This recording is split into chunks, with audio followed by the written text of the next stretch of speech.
Exactly, bro. Hello, I am Tommy, and you are on the Love Boat. Good morning, everybody. Hey, honey, how are ya? Jane Aldrich, good to see you. This is day 2 of our getting up in the morning journaling thing, and I titled this "Let's turn this into a habit." Right? You've heard all of the cliches. How long does it take to turn something into a habit? A couple of weeks, this or that. You know what I didn't turn on, Johnny Scoville, was the light. I don't know that it matters much though. I think I'll just go without it this morning. All right, my Johnny's going to fire this thing up so that I'm actually slightly better in the light. I kind of forgot about that whole thing this morning. What's wrong? Are you stiff? That Jane Fonda workout get you yesterday? I think it's time to eat a pepper. Wise guy. There'll be no pepper eating. So I titled this bad boy, let's make this a habit. And you've heard the cliches, right? If you do something every day for 14 days, it becomes a habit. Don't let anybody sell you on that BS. It's not true. The only thing that you're going to be turn into a habit in 14 days is something that's a bad habit. You're not going to create a good habit in 14 days. It would be really lovely if that was the truth, because we would work out for 14 days and the next thing you know, we'd be set. We could change our diet and in 14 days we'd be set. Doesn't work like that. I promise. And if I sound like I'm an authority on this, if you ever had the opportunity to take 13 years off, right, where all you had the ability to do is try to create new habits, you'd get a real appreciation for all of the stuff that they tell you not being true. Sandra Harris, good to see you. Catching your first live in a few months. Well, I'll be darned. Welcome back. So this is what we're doing in the morning here, Sandra. We're talking about journaling. I have challenged people on the boat to try to develop journaling into a habit. Now, 30 days, in my experience, for a lot of people in 30 days, this will become a habit. For some of you, it won't. It took me about 6 months of journaling. Hello, Audra in Denver. Captain Capsaicin, good to see you. It took me months, almost a half a year, to get to the point where journaling became a habit. Now, I don't know how you define a habit, but I can define it, and it may sound a little different than what you believe. Maybe it's because I spent the majority of my life addicted to heroin.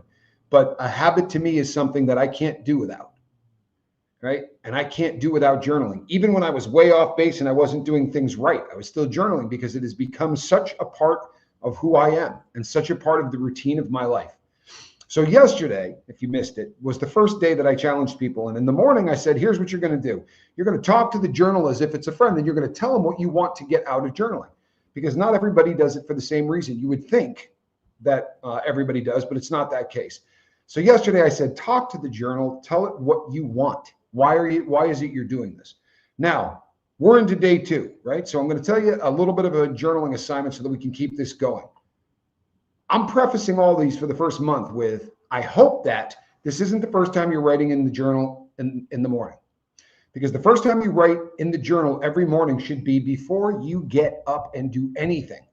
Literally, in a perfect world, you're going to do it either sitting up in bed or lying in bed before you leave the bed. And the reason that that's so important is because when you wake up, Barbara, wait, good to see you. When you wake up first thing in the morning and your eyes open, right?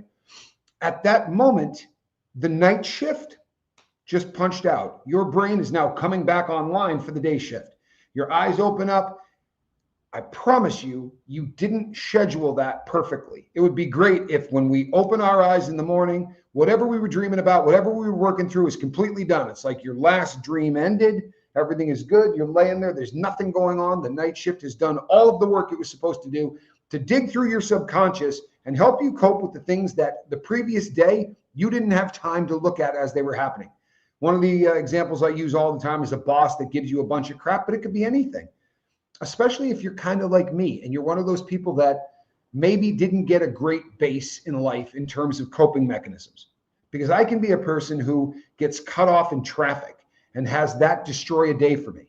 And I don't mean that all day long I'm going to think about the person that cut me off. But if I'm alone in the car, I might scream, not at the person, but I'll curse, be that guy, because that's kind of who I've always been. But if there's somebody in the car with me, I'm going to bury that. But in my head, I'm going to be going, that dirty SOB, right? He just beat me, give me the finger. I'd like to follow this guy to his house instead of dealing with it. And by dealing with it, I don't just mean, acknowledging it. I mean, asking myself, why does this piss me off so bad? This is the kind of thing I do in journaling. right? If I find myself so angry about something that makes absolutely no sense, I need to write it down.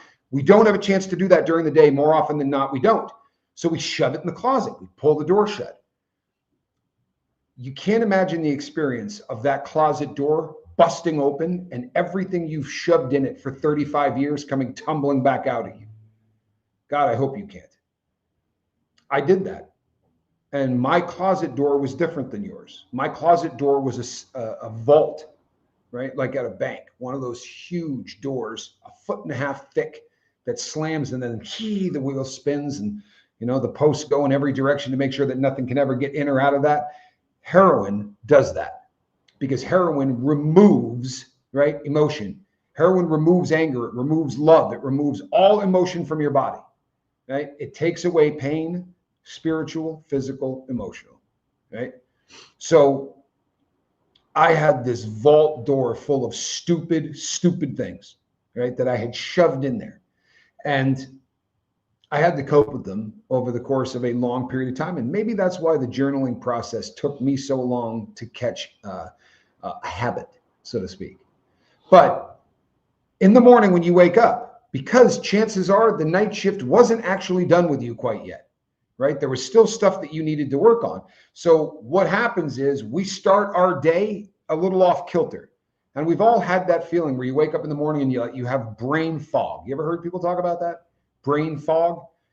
I'm not sure how to define it. I'm sure science could do a hell of a job. In my life, brain fog is because the night shift didn't finish what they had to do. And when I wake up in the morning, I've got all of these dreams and all these things that were happening that are just muddling my ability to think logically, right? So I do an info dump onto the page. It's not fancy. It's not articulate. It's whatever's in my head, I write it down. It may not make any sense. I might be writing about bananas. The next thing that might come out, I could be writing about a girl I knew 25 years ago or a guy I got into a fist fight with in 3rd grade, because our subconscious working through things doesn't do it logically. That's why we tell stories of, man, you should have seen the dream I had last night. It was crazy.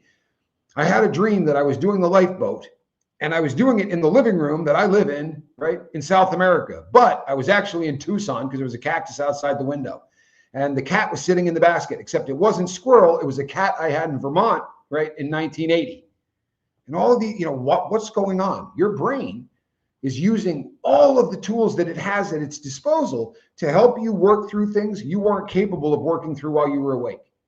Maybe in order to put something to bed and to actually work through it, you need the ability to fly. Can't really do that while you're awake. The night shift can. Right? Maybe you need to have a teacher. Buenos tardes, mi amigo. Days of the week, good to have you here. One of these things that makes no sense, when you hear it during waking hours, that's the night shift using tools that we can't use during the day. And it is a beautiful thing, right? Absolutely a beautiful thing. If you allow it to work, it's an even better thing, right?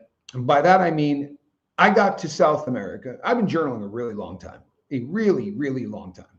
And it is a very integral part of everything that I do. So when I got to South America, a really unusual thing happened, right? I'm not putting anything in the closet. I don't drive, right? I don't run into the daily frustrations that I used to run into in America. Now, give me 6 months of living here, I'll have a whole new set of daily frustrations. For instance, yeah, we're in the honeymoon stage, to be sure. And banking here is a challenge. It's a challenge that is very different than it is anywhere else.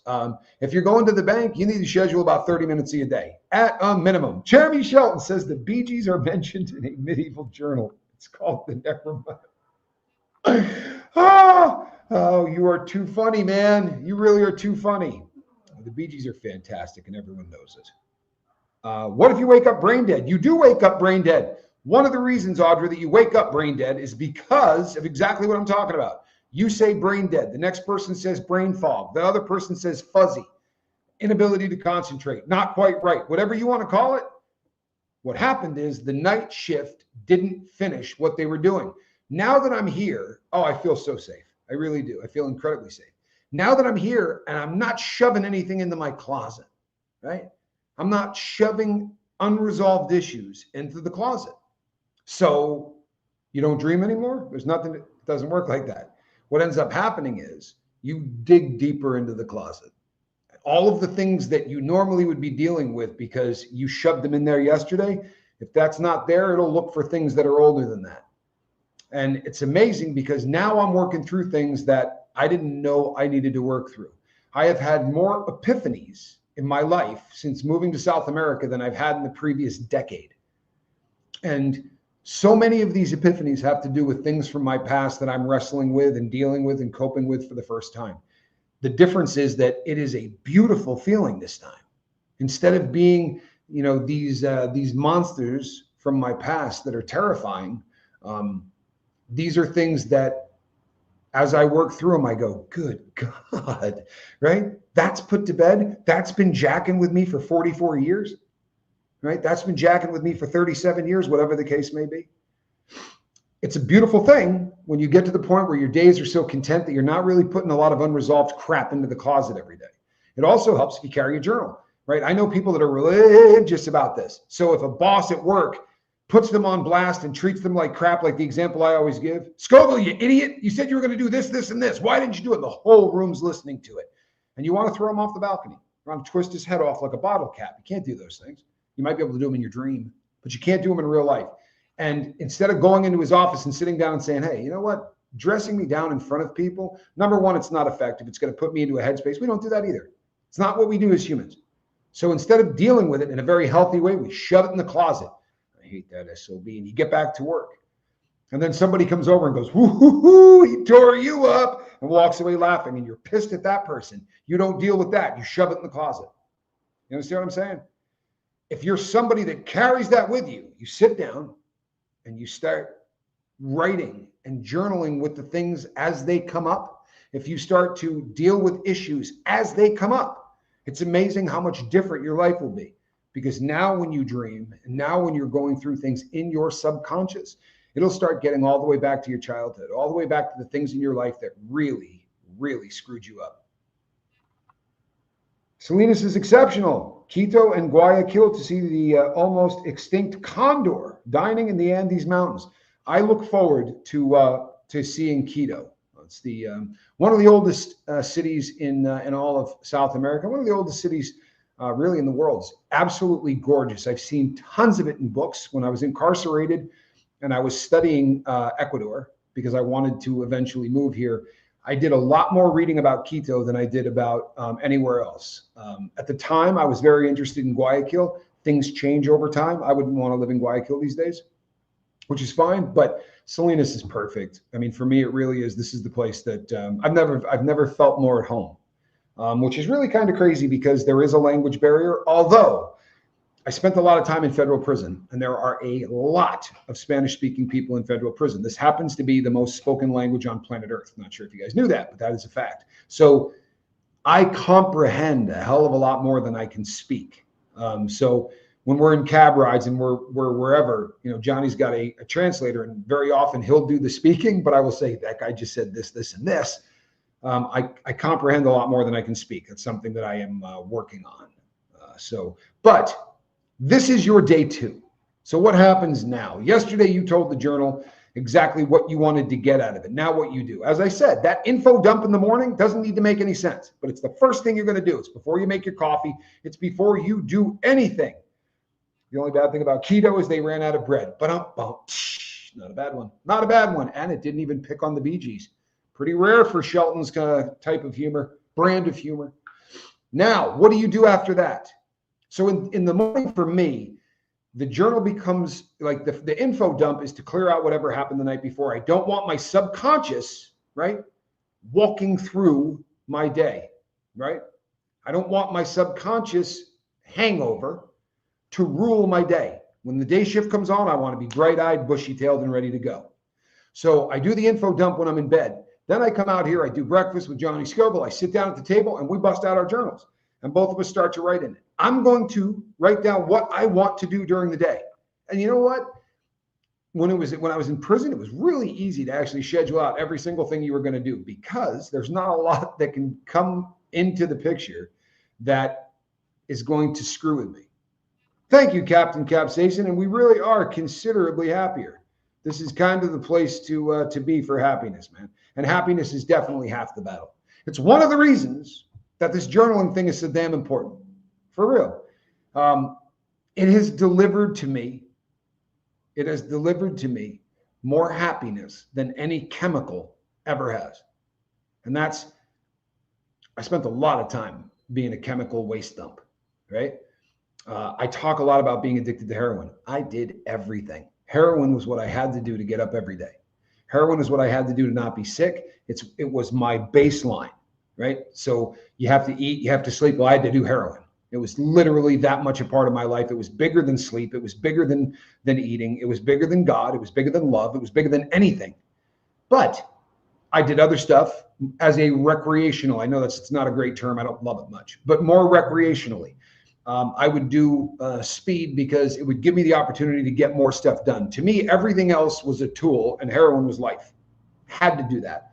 But if I had some speed, then I could get a lot more done. I would do some cleaning or whatever. Gave me a chance to stay up a little later, right, while still doing heroin. And there was a lot of drugs that came in and out of my life like that, pills or whatever, but always heroin was the baseline. So now that I'm getting into the swing of this, I have to use this as an opportunity to not only write down the things that I'm hoping to get done during the day, but I set goals in my journal. It's absolutely fascinating to me that I was able to survive until I was 46 years old without ever doing one goal in my life. I'm not kidding. I didn't set one goal in my life until I was 46. And if you're sitting there going, that's impossible, I promise you it's not. Doesn't mean I didn't go, I really want to do this. You know what we call that? That's a pipe dream. That's not a goal. Because a pipe dream, once you write it down, becomes real. And if you can't write, somebody said in a question the other day, what if I can't read and write? If you can't, use voice recordings. There's a lot of ways you can journal for people that can't read or write, people whose vision is too far gone, whatever the case may be. It is the art and the science of getting something out of your brain and making it real. In here, it's a dream. Out here, it's a goal. You understand? It's a pipe dream until you set it down on paper, whether you do that by speaking into something or whatever, however you do it. But the act of taking something from your brain and making it real by bringing it into this world. In here, think about it. In here, we can fly. In here, we can dream things that are completely impossible. We can dream. Those dreams don't become real, especially for me. Hello, Renee B, until I start writing them down. You follow me? So I write down my goals, and I write down short-term goals, and I write down long-term goals. I do this every day when I journal. Then you get into a rhythm where you start to write down how much you're getting toward that goal. My physical health got really badly neglected when I was after I got out of prison. When I was in prison, I'm trying to eat up 14 hours a day. You don't really have a job. I mean, you might do something in there. I worked at Unicor, and for a while that was actually a job. You punch in, you work at a factory, but for the most part, you don't really have a job. You might work 4 hours a day in the kitchen, or you might work 4 hours a day, but it's not like being on the street. So you spend all of your time trying to kill time. So I worked out viciously. I'd put in 4 or 5 hours a day of working out. That took a back seat. Once I started the boat and started doing all of these other things, life takes over.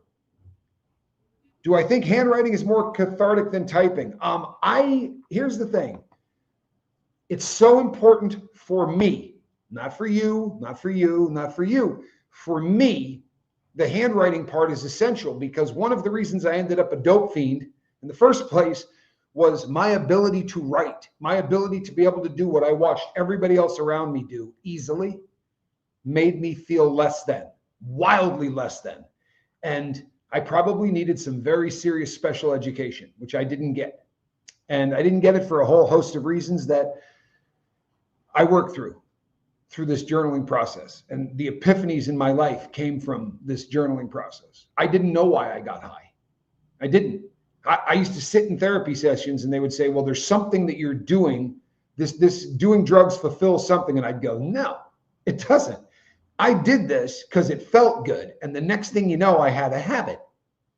The number of poor counselors that had to listen to that and probably walked off going, what an idiot. But I truthfully, wholeheartedly believed that I did not have any issues. My mother and father stayed together. I was never beaten by them. I had a really sort of what I thought was a very cush childhood. Now, I was molested, but I was molested by females. And when you're a young boy and you tell somebody that, they pat you on the back. They don't, oh, good for you. Like it's a very different dynamic. And because of that, you learn to either stop telling people or you brag about the fact that you got molested. It's a really twisted thing for young boys. Again, these are not things that came to me. They're things that the journal told me. And those processes went a long way to making me realize that, holy crap, you can take the things that happened in my life and when I started doing drugs, right? And they line up within days of one another. I caught habits because it got me to stop thinking about things that hurt me. It got me to stop thinking about things that made me feel less than or made me feel inferior, right? Or made me feel like a victim. I can't cope with the whole victim thing. I really struggle with that. And the culture that I found myself in, prison is not a great place to admit that you've ever been victimized. And I spent a lot of time there, too much time there, right? But these are revelations that didn't happen with hundreds of thousands of dollars and thousands of hours of therapy. Because until you can admit some things to yourself, admitting them to someone else is going to be a real struggle, right? You're 100% right, days of the week. This is and was the mantra of the Lifeboat for a very long time because I got it directly from my mentor. My mentor used to say, 5% of what happens in life is that you cannot control. You get molested, your parents get divorced, somebody that you love dies, you get into a car wreck, the kind of things that cannot be controlled. That's the 5%. The 95% is how you deal with it. And this was the hardest concept in the world for me to deal with because to me, admitting that there was even any part of my life that I had no control over was a struggle. It really was. Because again, that's victimhood to me. When I got to the point where I could say, you know what, 5%, there's nothing I can do about it. There isn't. There's nothing I can do about it. However, let's use the worst possible case scenario. My best friend was my dad. And he was also my idol. And he was a bunch of other things to me. He was way more than just a dad. And losing my father, at a point where I was about 6 years sober when I lost my dad. That was the biggest threat to my sobriety that I had ever overcome, that I had ever gotten through. And I can't control the loss of my father, but I can throw that on a perspective meter. And it has done wonders for me in my life. On a scale of 1 to 10, losing my dad was a 10, right? But for my whole life, I have been doing I would put things at a 10, like I was checking out at the grocery store and it said 10 items or less. And some jack wagon with 15 items was in my line in front of me. I would treat that as a 10. I didn't understand perspective. I didn't understand the difference between something's a little frustrating and something is devastating. Hello, New Zealand. Good to see you, Heather Griffin. Welcome. So this was a huge thing for me to be able to say, you know what, on a scale of 1 to 10, what is the guy getting in front of me at the grocery store with 15 items instead of 11, right? Or 10? Truth be told, it's jack squat. But the ability to logically go, why am I letting that anger me as much as I'm letting that anger? That's not logical, right? It's not logical. You know what I found out for real? For me, not saying for you, but for me, the reason I freak out about something that is this big and I turned it into something the size of losing my father is because I had so much unresolved shit in that, unresolved stuff in that closet with the vault door on it, that every time somebody frustrated me, those emotions, right? They're trying to push through the walls of that closet. They're trying to squeak out from underneath that door. And they're looking for any excuse, right? Any kind of emotion at any level that I can blow the hell up and turn into something way bigger. Hey, Relatable Reese, good to have you here. Glad you're here. So you understand what I'm saying? I needed that perspective thing. And the more I go into that closet, I was reactive. Exactly, Renee B. I lived my life reactive. And the problem with living your life reactive is you never react to the level that makes sense. I'm not saying I'm ever going to get to a point where somebody jumps in front of me with 15 items when they're supposed to have 10 and it doesn't piss me off, right? I'm that dude. It's always going to bother me. But if I take a deep breath and I say, really, I mean, what level of annoyance should this, bring to my life, right? What makes sense? Because a 1 or a 2 makes sense. If it's anything more than that, then I'm screwing up massively. That was a moment, believe it or not, that was a moment.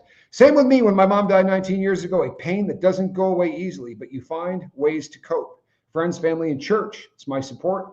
And I had lots of it. I'm blessed. Absolutely. That sounds like you are blessed. And you know what? Losing my dad was the worst thing that ever happened to me.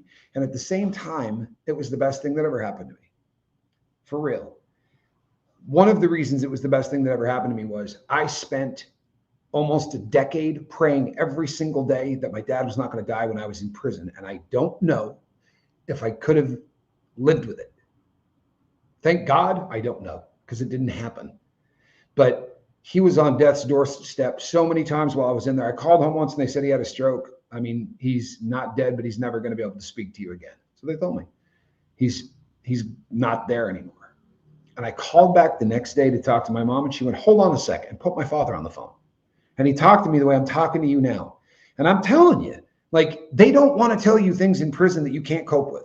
They would rather hold it from you. So for her to give me that much info, they were writing him off, looking at him. The doctors were writing him off. But when my dad died, there was the revelation that I was out when it happened. And the other thing that happened was it was a 10. I had never had a 10. On that perspective thing, there had never been a 10 in my life. And I survived that 10. And one of the reasons I did was because I was journaling. And it occurred to me through journaling, right, that my family was grieving the loss of my dad the exact same way I was. And on top of it, they were terrified that I was about to go stick a needle in my arm. Everybody I knew was terrified that I wasn't going to get through it. And I would have been oblivious to this, I promise. As stupid as that may sound, I would have been oblivious to this if I wasn't journaling. Because they didn't call and say, oh God, Tommy, please don't go use. I know. But what I got was people would reach out 4 times in a day. How you doing? I just wanted to call and talk. And they would usually say, they didn't say, I'm worried about you. They would say, I'm really having a bad day. And I just wanted to reach out and talk to you. And the more I journaled about it, and the more I was like, every single person in my family is having a bad day 3 times a day. It hit me like a punch. On top of everything they're going through, they have to go through the fear that I'm not going to be capable of coping with this. And that's the gift that addiction gives to those around you, right? And I'll tell you something else too. And this is a beautiful thing. It's not a sad thing. I promise you it's not. But I was able to speak to my dad the day before he died. And he knew he was going to die the following day or that night. He said, I'm not going to be here tomorrow morning. And I said, don't say shit like that. Why would you do that? He said, no, I'm not bummed out about it. I'm just telling you, I'm not going to be here tomorrow. And I was able to have a couple of phone calls with him, right, for some really beautiful conversations prior to him leaving this planet. And a lot of times when somebody passes away, people go, you think to yourself, what was going through his head before he died? Was he scared? And you start to create these scenarios. I don't have to do that at all. I had the ability. And I'll tell you, it didn't occur to me at the time.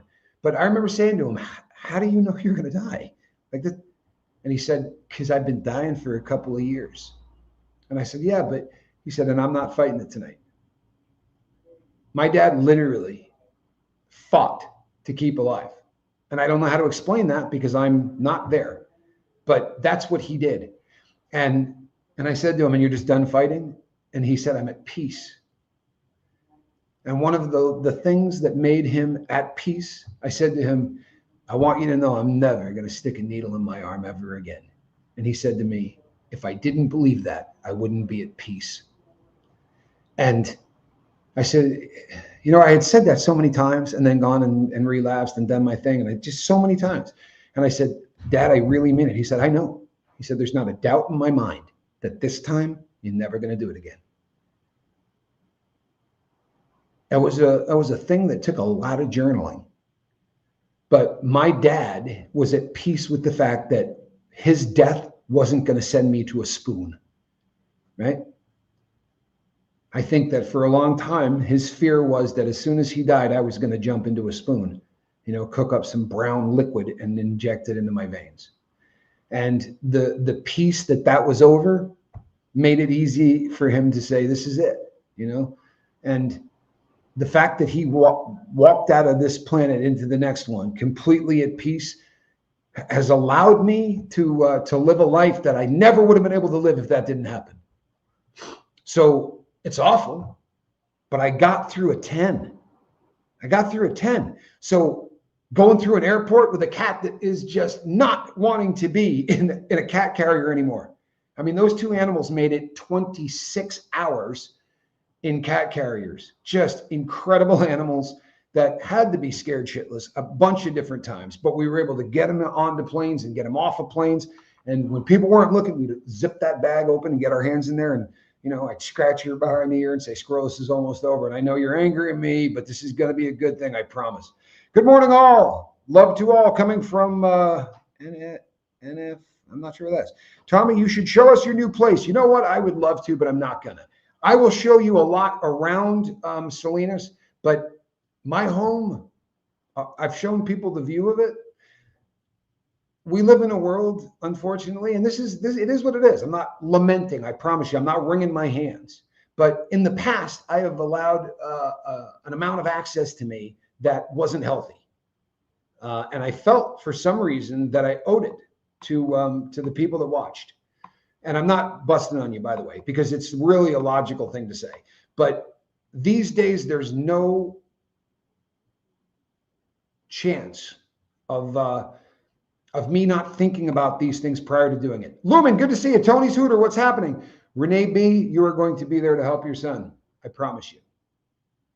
And you may not believe this, but I pray that every day. And you know what? I did pretty well praying that the moose was going to be there when I got out. You will definitely be there. Hey, Mittens 1970, good to see you.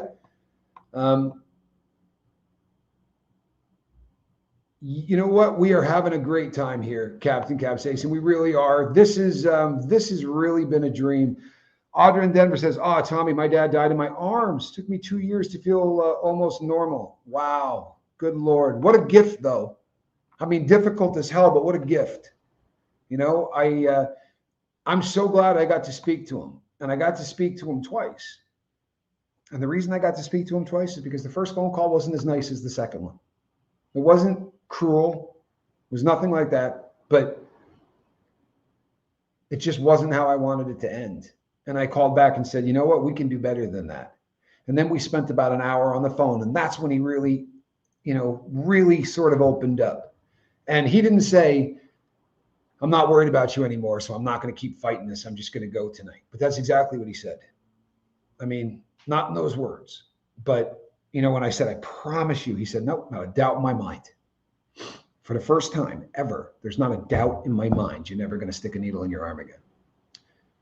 But that 10-to-1 perspective, guess where that goes every day? It goes in that journal. I promise you. The things I shove in the closet before I write about them. Example again, same one I use. The boss dresses you down and treats you like crap in front of everybody. When I write that into the journal at night before I go to bed, I will write, boy, did this grind my gears. The boss did X, Y, and Z. And at the time, I had to put it at a 7 because emotionally I was that heated. And as you're writing that, you go, that's a 7? My dad's death was a 10. This thing that wasn't a 7. I'm not being particularly logical. This isn't my brain doing what it's supposed to do. I've had a lot of great therapists. I had a therapist named Chris that did as much for me as anyone on earth has ever done. But I lied to her constantly. Right? I did. To protect my image, right? Or to keep from having to look at stuff or to feel judged or any of these things. Chris wouldn't have judged me. She wasn't that person. She was a tremendous therapist. I don't lie in my journal. I don't. I don't often lie to my journal. I've definitely lied to my journal, sometimes for months on end. But inevitably, the journal will tell you you're a liar. And it will do it in a way that doesn't hurt you the way someone else will. But you go back and you read the things that you write and you start going, oh man, the last 5 months of my life, I got off of the track in a really big way. And if you're confused about what that means, watch my last 5 videos because I pretty much covered this. But the healing that has taken place in the last month, I owe a lot of that to my faith in who I believe in, my God. I owe a ton of that to the journal. And I owe the rest of it to all of you. I'm not joking. Those that prayed for me, those who were asses, jackwagons, who said really stupid things and made me realize exactly how stupid I was looking with some of the things that I was saying. For real. Sometimes the lessons don't come from somebody just being the greatest example or the greatest person in the world. Sometimes those lessons come because the person is the worst example on earth. I have been a pretty poor example, but I'm back, and I'm back in large part because I'm journaling again without cursing. And that may sound really insignificant. You can curse your butt off in that journal. It doesn't mean there's nothing wrong with that if that's how you journal. But if I'm putting F-bombs in my journal, then my brain is like it was in prison, right? I don't do the F-bomb thing here. And one of the reasons I really, I'm trying not to say SHIT on here and I'm blowing it. But if you go back and watch the early Lifeboat, try to find anywhere where I said anything that could be considered a curse for the first 2.5 years, maybe even 3. Never happened. You could track my going off the rails right to about the time that I started to say things like that. Odd, right? It's one of my canaries in the coal mine. It's one of the things that should tell me right off the bat. It's one thing if I'm cursing and there's nobody around, right? I hit my thumb with a hammer. I'm never going to say any other word that I could say in front of my mom. That's just kind of how it works. But in the real world, there's an image I'm trying to portray, and it's the image I want the world to see. And if I'm cool with the world seeing me as a jackwagon, then there's something wrong, right? There's something really wrong. All of us want to be perceived in the best possible light. Well, you probably do that in your day-to-day life. I do it in front of a camera. That is my day-to-day life. And if I'm allowing people to see me as a jackass, can you imagine how bad I am when it's not running? And there are people in this audience, right? There are people in this chat right now who did as much to get me back on path as God did. And I guarantee you that was God using them. Not true. You cursed often when you said ABBA makes great music. You know what? ABBA's fantastic. They're not as good as the Bee Gees. They're close though. They weren't as prolific, but ABBA was fantastic. You know something? You'll not find another band that was offered $1 billion to go on tour and said, nah, we got enough money. But that's the truth. That really happened. They were offered $1 billion. Apparently, I think by Visa. It was either Visa or MasterCard, but offered them $1 billion to go back on tour. I would have kicked in at least $2 or $3 grand for that if they would have done it. Man, I love ABBA. Look, ABBA and the Bee Gees, they don't make a song that is anything other than lovely. It makes you want to smile. It's not like all of the music of today. Yeah, I'm not particularly hip, but boy, do I love the Bee Gees. And Jeremy Shelton will never let me forget it. So today, after you do your info dump, start to write down short-term and long-term goals and write down what you intend to do during the day, because most of us are not organizational machines. I certainly am not. It's something that I have had to structure into my life. Now they teach students how to be good students. They teach students how to be organized, how to take things and put them. They didn't do any of that when I was a kid, right? They threw all of these assignments at you, and if I could remember the assignment, I might do it. But to write things down and to budget how much time I need to do each thing, that didn't start until I was in my mid-40s, which is sad. But there are a lot of people who are going to get off of planet Earth having never attempted any of this. This isn't an exercise. This is life-changing. Because the things that you've been dreaming in your head are dreams. Right? They're not goals. They're not. They're dreams. You may as well call them pipe dreams. 10 to 2, 10 and 2, 10 and 2, pipe dreams. You want them to be goals? You get them out of your head and into the real world. For me, that means writing it down on a piece of paper. And a really long question, answer to Audra's question. For me, it's essential that I write this because writing made me feel less than my whole life. Now I don't care anymore. I've conquered that. And I conquered it through hundreds of journals, right? Hundreds of journal pages, probably about 60 journals though, completely full. I've done a lot of this. I really have. I've done a lot of this. And that was one of my biggest stepping stones, one of my biggest stumbling blocks. What sent me spiraling into drug addiction in the first place was was feeling like I was stupid, feeling like I wasn't as intelligent as the people around me, feeling like my brain was disabled. Like there was a part of me that couldn't do what other people did. And that was a difficult thing for me. I couldn't cope with it. And I wish I had. I wish that somebody had allowed me to articulate that, but it didn't. I have kept all of my journals, Renee B. I am missing 3 of them. During a shakedown at a prison in Colorado, when they were going through cells, they threw 3 of my journals into a trash can, and I never saw them again. But other than those 3 journals, I have all of them. So there's a chunk of time missing from when I was in Florence, Colorado. And you know what's absolutely amazing about that? This is no joke. The only things that I watch are all shot with one camera, right? Or I've seen them in the past. I don't watch anything that's edited anymore. I can't. It's a brain thing. I get migraines.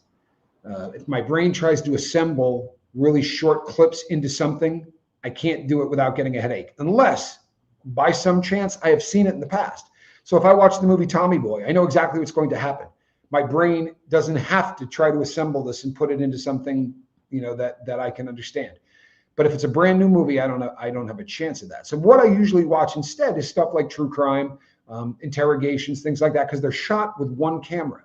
And this morning, I happened to be scrolling through stuff, and my brother stopped and said, I don't know if we've ever watched this interrogation. And when it popped up, I looked at my brother and I said, that guy is a prison guard, and he's a federal prison guard. And he guarded me when I was in Colorado. And I didn't watch the end of it because I'm doing a 5:30 a.m. lifeboat. But it was one of those, holy crap, look at that, blew me away. He's not the one that threw out my journals, by the way. In fact, this guy was never anything but kind to me. But it was amazing to look at the guy and say to my brother, he is a guard at a federal. And I said, unless this is not in Colorado, but if this is in Colorado, I know who this cat is. And they said, knowing, the talking to this guy about his job or whatever, yeah, he's in Colorado. I said to my brother, I know this dude. Wow, that's very much like vision impairment. My memory fills in what I can't see if I'm in a familiar place. You know what? Yeah, there's probably a lot of similarities because of the shots to the head. When you watch things and they're edited, like the greatest examples of this would be Top Gun, James Bond movies, any of the movies where count how many you're looking at somebody talking and you go 1, 2, then they cut to the next person they're talking to and you go 1, 2, and it cuts to the next person. If I can't get to 3, 4, my brain isn't going to be able to handle it. It's too much stimulation after the brain injuries. It's just, I can't do it. Right. So it's kind of a bummer. I don't watch any of the new movies that came out. I would have loved to have seen Top Gun 2. Right. That's something I would have liked to have checked out. If I really, really want to see something like Beetlejuice 2, I will probably listen to that film. You know what I mean? Like I won't watch it, but I will listen to it because I would like to get at least an idea of what happened in it. Love your content, Tommy. The positivity I learned through your story and wisdom. Oh, how nice. Speaks directly to me at this point in my life. Kimberly, I love that. I absolutely love that. And you know what? You said it right. At this point in your life, right? This is one of the things that I think is kind of essential. We evolve, we grow, things get different. And the first person I ever heard say this was my friend Q. But if there's a guru on earth, it's Q. I don't believe in gurus. He doesn't believe in gurus. But if there is one, it's him. And I said to him something along those lines one day. I said, man, you're a freaking guru. And he said, no. I said, well, you're damn good at this. He said, when the student is ready, then the teacher appears, right? Meaning that when you get to that point, there are people who, I've learned from people that aren't the brightest bulbs. One of my favorite stories, I'll tell you this because it really shaped the lifeboat. I was getting ready to get out of prison, and I was short. I wasn't exactly getting ready to get out, but I was way closer to getting out than I was still being in. And I was journaling, and I was writing about what I was going to do when I get out. I didn't know it was going to be called the lifeboat, but I was talking about it. And I had a cellmate that was not gifted with the same abilities as the rest of us. He was definitely slow, like Forrest Gump kind of slow in a lot of ways. Sweetest kid you'd ever meet, but he was not burdened often by deep thought. And as he would ask me, what are you writing about? What are you writing about? And so I was telling him what my plans were. And he says, you're going to get out and try to save everybody in the world that's on drugs? And I said, well, not exactly like that. I said, but, sort of, yeah, I'm going to try to get a channel up so that people can, have a place to go. And he goes, nope, too much pressure, way too much pressure. You can't do this. It's going to kill you. You're not going to be able to handle that. And I said, what? He goes, too much pressure. You can't do it. I said, okay. I said, so I should just blow this off then? He goes, no, try to save 6 people. And I can't tell you how funny it sounded, right? Because he didn't say, maybe make the 6 people. Like that was and I said, why 6? And he said, because it's a manageable number, right? You can do 6. I guess 7 wouldn't be a manageable number. I'm not exactly sure how he came upon that, but 6 was a manageable number. So I said, okay. I said, then what happens if I save 6 people? And he said, save 6 more. And it may sound really stupid, but it put a lump in my throat. It really did. So when I first started this thing, I told everybody, if I can save 6 people, I will have hit my goal. And I think we've done better than that. And it isn't me. And at the time, I believed it would be. I was a trained public speaker after all, right? But if the student's not ready, I don't care if you're Q, right? And has Q mentored anyone else in prison? I was the 5th person that he had mentored in prison. Since I have left, he has not found someone else to work with. But I think he's always looking. I'm not a smart man, but I know what love is. Love that line. Yeah, he was a pretty smart guy in the end. Honestly, he was just a really, really sweet guy. He was one of those people that you look at and you think that this guy shouldn't be in prison. There should have been somewhere else for this guy. But he was used by cartels. He would smuggle drugs across the border. And he made about 8 runs, really good sized ones, before he got caught. And they used him because no, Rosemary Vecchio, the guy in prison who remembered everybody's name, that's Bobby Hill. I have a picture of him I actually found. And when I packed it to bring it here. When I come across it, I'll show it to you because he looks so much like Bobby Hill that when you see the picture, you're going to go, oh my God. But I took him down. I was going down for picture day once, and I said to this guy, come down with me, get your picture taken. And when they took our picture, he was standing next to me, and he said to me, you know what? Other than my booking photo, I think that's the first time anyone's ever taken my picture. Make you want to cry or what? I mean, this guy was in his late 20s, early 30s. But everybody said that this dude, when I first met him, they were like, the guy's a bit retarded. And I watched him one day. The first time he met me, he goes, what's your name? And I went, Rock. He goes, Fred? I said, Rock, R-O-C-K. And he goes, Rock. And he walked away. And I said, who the hell is that? And he said, yeah, I was on suicide watch for over a month. I've told you guys that story. He goes, while you were on the watch, this guy came in. He goes, man, he's touched. He ain't right. And that day I was walking to the chow hall. And as he was walking, every single person that walked by, he said hi to them by their name. Hey, Bob, hey, Psycho, whatever. He knew every single name of every single person in that prison guard, inmate, and he did it like that. And his ability to remember things was just unbelievable. He also couldn't lie, which was fascinating. And it was embarrassing because people would ask him questions that no man should ever answer out loud, and he would just answer it. Just could not lie. So one day we're watching him play cards, and they would play for money. 50 cents, stamps, nothing massive. But they're playing spades. I don't know if you ever played that game, but guy throws a card down, and Bobby goes, "You already played that card." And the guy said, "What?" He's like, "You played that card. That card's already been on the table." And it started to get heated really quickly. This guy jumps up and says, "You calling me a cheater? You liar." And this big white dude went walking up and said, "He's not a liar. He's not a liar." He's like, "The kid could be a lot of things. He can't lie." Like, we've seen this. Again, the most embarrassing questions in the world, stuff that nobody would answer out loud. He said, "He's not a liar. There's no chance of that."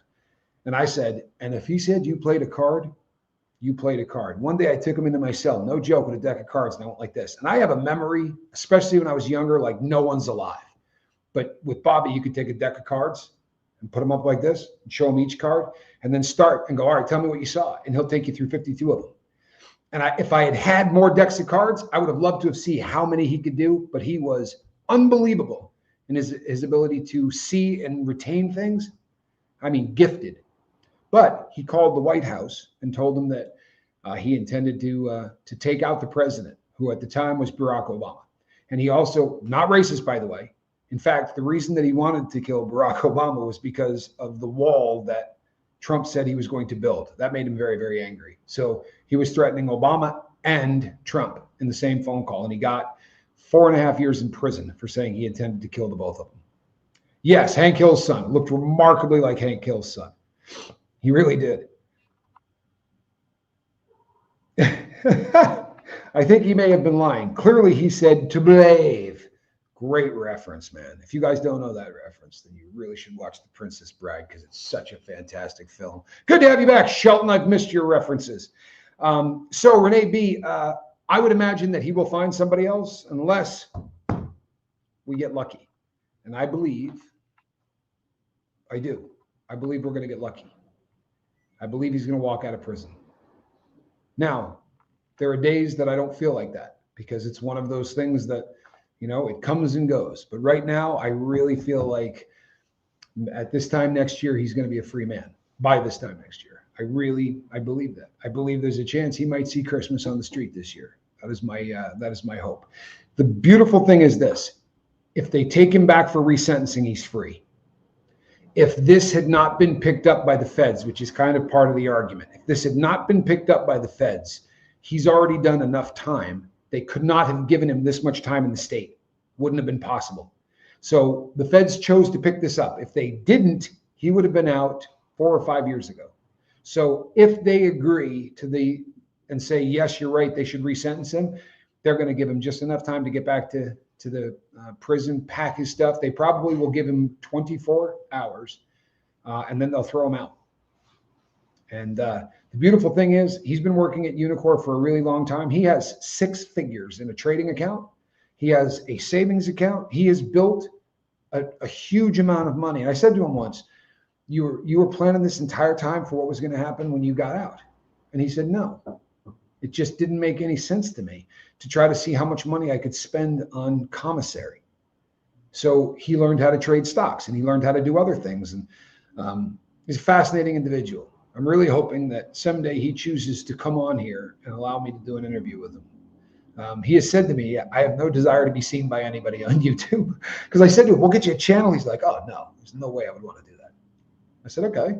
He said, I don't. He has something he very badly wants to work on. He believes that the reason that, and this is probably not going to be popular, right? Because there's people that get angry when you say this, but Q believes that the reason that the number of Black people that are in prison are because none of them have fathers. He believes that the lack of having a father in people's lives is what has caused the unbelievably high incarceration level among his people. So that's something that he's passionate as hell about. And he wants to, you can't force people to stay married. But if you can educate people to the fact that a lack of a man in a boy's life tends to push him into gangs, and that the education system has failed people in a very big way.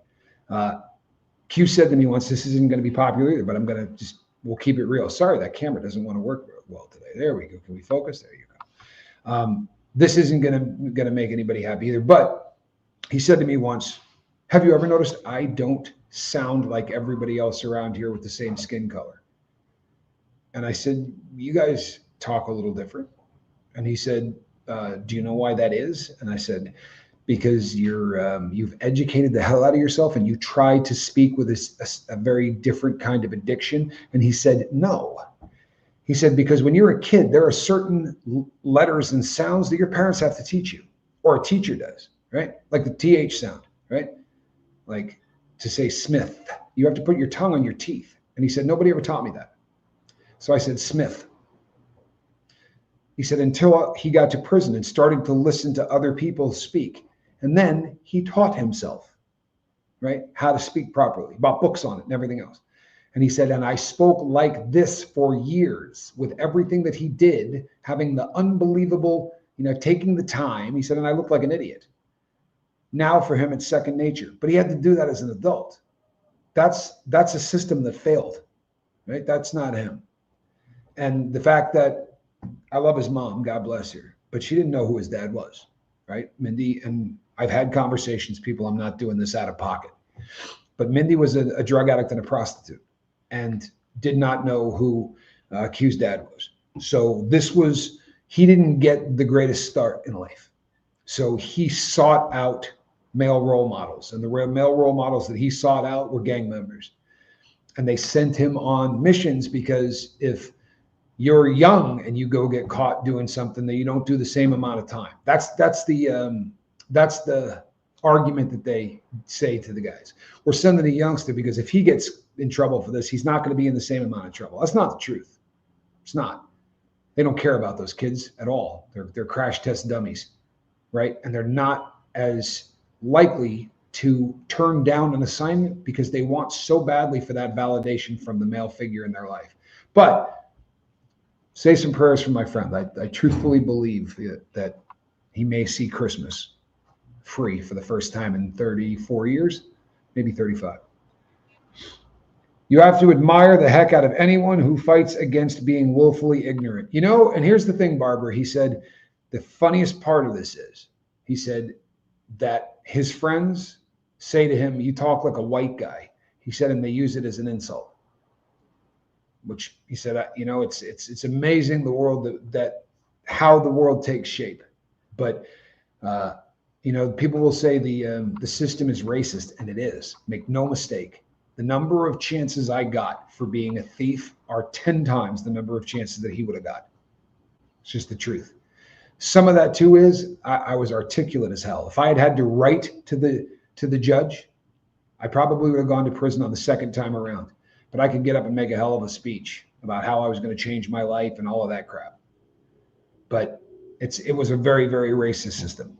But on top of that, the education system, we don't educate people in the inner cities the same way as we educate people in Long Island, right? It's a very different kind of an environment, and that sucks. It really does. It sucks.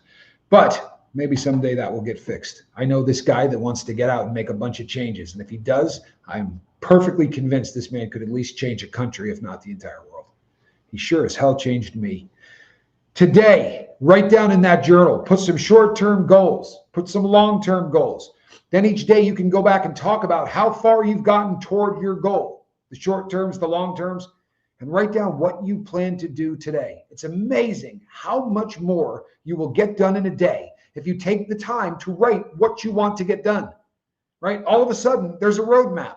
All of a sudden, there's a step 1, step 2, step 3, and things that would have taken me a week to get to, I bang out before noon. And after about 5 days of journaling like that, you start to realize that I could make that list a hell of a lot longer. If I didn't journal, right? If Johnny Scoville didn't journal, we never would have pulled off moving to South America, because the list of things that you have to do in order to be able to emigrate is massive. And you have to write down what you intend to get done each day, or it'll take you 8 years, right, to get through the process, because each step requires you doing something, the government doing something back, takes a very long time, right? Never would have happened without journaling. I wouldn't be here talking to you without journaling. I would have track marks all over my body without journaling, right? I wouldn't be there for my kids. I wouldn't be there for anybody. Couldn't even be there for myself. This is so much more than writing in a book. It's so much more than busy work or something that I talk about because it's going to get me views. This may be the most important thing you'll ever do in your life. And if that sounds over dramatic or over the top, it should. It really should. I wholeheartedly believe. And after reading tons and tons of biographies and autobiographies, the successful people on planet Earth do this, all of them. All of them. If you want what successful people have, imitate them. Do the things that they did to become successful. And we look at, it seems highfalutin, right? You look at these people that are just, I'm not in that person's class. This person is so much smarter than me. They have access to so many more. It starts out with writing down what it is you want. If you don't write down what you want, you're never going to get it. That's my personal opinion. If you can't write it down, speak it into something. But speak it into existence. It's a pipe dream until it leaves this. For me, I have to write it down. And for me, it has to be written by hand. Now, there are times that I'll speak into a phone because I wasn't smart enough to bring the journal that Pajama Pixie made for me on the walk or whatever. Normally, though, I have it with me. This is a big part of my life. So this is day 2. If this is your first time you're hearing me, go back and listen to what I did yesterday morning. I'll tell you what day 1 is for. But give this a month and tell me your life isn't better, right? Give this a month and then tell me that your life isn't better. And you'll be the first person I've ever met that could actually say that. Everyone I've ever met that gave this a month came back and said, wow, man, I am absolutely more this. I'm absolutely more that, right? Manifestation is definitely real, especially for defeatists. And I'll tell you something else that's really cool. One of these mornings, I'm going to come on here and I'm going to give you a list of books that I wrote in a journal because I started to keep one page of a journal and I would go back to it. And I would say to everybody that I met who was a reader in prison, because readers in prison are not like readers on the street. Readers in prison read 500 books a year, right? A little bit different. And I would say to them, what's the best book you've ever read? Nonfiction. Don't tell me a fictional book that you read. What's the best nonfiction book you ever read? And I'd go and write them all down. And when I would get 9 or 10 people that would tell me the same thing, I'd be like, wow, I probably ought to check out this book. I will share that list with you guys. One of these mornings I will, because these were books that changed my life, right? I can give you a hint. Paul Coelho wrote more than one of them. Between now and this evening, because I'm going to come back tonight at 5 minutes after 7 Pacific Standard Time in the U.S., right? 5 after 7. I will be here. And then I'll be back again tomorrow morning at the same time, right? 5:30 a.m. Pacific Standard Time. I'm going to be here in the morning and at night. I'm going to bang this thing out. And for the next month, you guys are going to start to do this and take it seriously. You don't have to. You can just listen to me and hang out. It's not going to change you. I don't have that capacity. I wish I did. I really do. But Q would tell you the same thing. He's never changed anybody's life, right? You change your own. If you want to change your life, start writing things down. I promise you will thank me later. I promise you will thank me later. So between now and this evening, make sure you write some stuff down and put a little love in your heart. For real. It is no joke what this planet needs a hell of a lot more of, right? For real. It needs a lot less drug addicts and a lot more hope. And all of that starts with a little bit more love in your heart, right? I promise. Between now and the next time, a little more love. We'll see you this evening. God bless everybody. Bye-bye.